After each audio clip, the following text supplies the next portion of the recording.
This year, we hired a flagging company and twice, actually 3 times the number of sheriff's deputies to control the intersections and hopefully control the flow of traffic. I should also say that the snow train is no longer coming to Leavenworth. We're not supporting it anymore, and so they've decided not to come. So we had more buses and that kind of thing, but the expenditure of the city of about $90,000 for the flagging, for all 3 weekends of flagging and extra sheriff deputies, paid off. It's much safer. One of the reasons we did this is that public safety made it clear to us that when the roads are locked up, ambulances, fire trucks can't get to people. And so we did a whole very inclusive plan with the DOT, the State Patrol, the Chelan County Sheriff's deputies, our ambulance system, and the city of Leavenworth.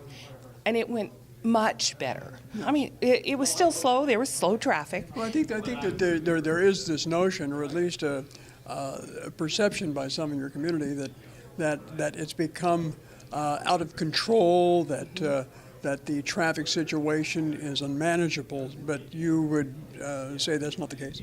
Well, I'd say we managed it. It wasn't perfect, and nobody's going to be able to get where they want to go in 5 minutes in Leavenworth on a Christmas lighting weekend. However, they were able to get there this year, and we heard anecdotally about last year that people were in one place for more than 2 hours. That didn't occur this year. And so we think we're onto something. We're going to continue this, and we're going to tweak it and improve it every year.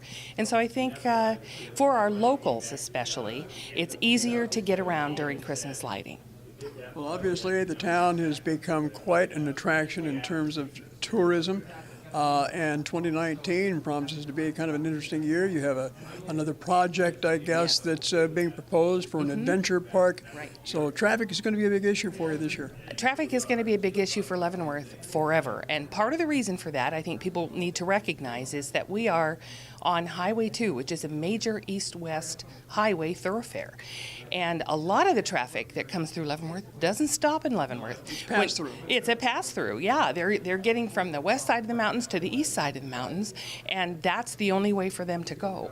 So what we have to recognize is that although we need to make traffic a huge priority, we are now together with DOT doing a corridor study that will identify how much of that traffic is actually passed through and how to better regulate the Highway 2 traffic in a way that we have not been able to before. Interesting, okay. Yeah. So what's the timeline for that? That will be done this year, by the end of this year. In fact, it's ongoing right now. They're compiling the data, and then they'll start the analysis on those cameras that are on intersections.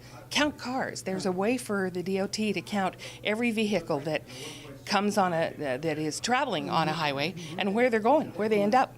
And so fortunately for us, we'll be able to have some real data by the end of this year on which to base future decisions. One thing you can't complain about is the sales tax generated by tourism up there.